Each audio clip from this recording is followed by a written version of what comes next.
Dans cette vidéo, je vais parler du TIPE en prépa, parce qu'il y a beaucoup de choses que les gens ne savent pas à propos du TIPE, parce qu'il faut choisir TIPE maths ou physique.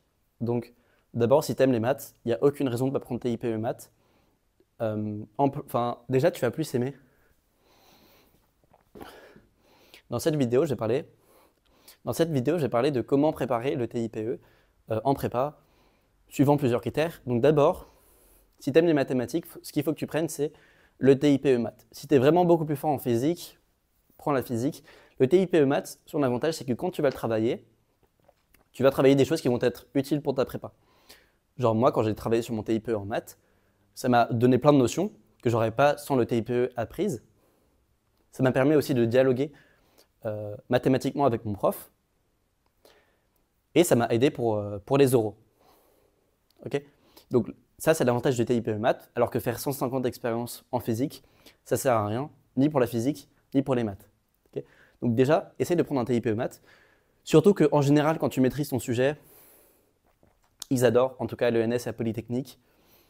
Si tu maîtrises ton sujet à Tétra, ils ne se rendront pas compte parce que, en général, les examinateurs sont même pas des profs de maths, en général, c'est juste genre des gens un peu au pif qu'on a pris, genre, enfin voilà, c'est juste un fait. Au Tétra, les examinateurs sont pas sur le coup. Ok, aussi il y a ça. Au Tétra, il y a un thème. Ce que je te conseille, c'est de ne pas suivre le thème, parce que le thème, c'est déjà que 2 points sur 20, c'est-à-dire que normalement, c'est indépendant du reste de ta présentation. Donc tu perds que 2 points en sortant du thème.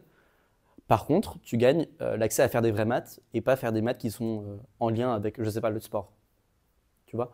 Donc, saute le thème, surtout qu'à l'ENS, il n'y a pas besoin du thème. D'ailleurs, je pense que si tu te ramènes avec un thème, ils vont te regarder un peu bizarrement, genre c'est pas le but de l'école normale, tu vois. Donc, si tu vises ENS, si tu vises l'ENS ou Polytechnique, parce que quitte à faire un TIPE, autant faire un TIPE qui est utile pour tes concours à Polytechnique, et faire un TIPE maths, c'est vraiment utile. En vrai, je dirais même que c'est presque plus utile que d'apprendre son cours ou faire des exercices, parce que ça va te forcer à acquérir des notions que tu n'as pas forcément, et en plus, tu peux demander à ton prof d'avoir une session TIPE où tu vas pouvoir approfondir ces notions avec lui. Okay. Donc TIPE maths, c'est le mieux.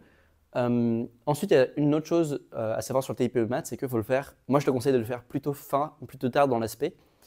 Les gens te diront que oui, il faut faire le TIPE tôt, il faut le faire à la fin de sup.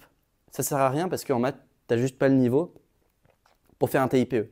Même si tu fais un TIPE sur un sujet qui est purement vu en sup, mettons que tu le fais sur les groupes par exemple, qui c'est purement vu en sup, en fait, tu n'as pas le recul nécessaire pour faire un bon TIPE. Ton TIPE va être moins bien si tu le fais en sup que tard dans l'aspect. Moi, genre, je l'ai commencé, enfin, j'avais déjà le thème 2 mois avant la date du TIPE, mais j'ai fait genre, ma première présentation de A à Z 2 jours avant, et j'ai complètement tout changé de mon TIPE un jour avant. Et au final, ça s'est très bien passé parce que genre, j'avais le plus de recul possible quelques jours avant le TIPE que au milieu de sup, ce qui n'a aucun sens. Okay. Donc le TIPE, je te conseille de faire des maths si tu aimes les maths, et n'hésite pas à sortir du thème.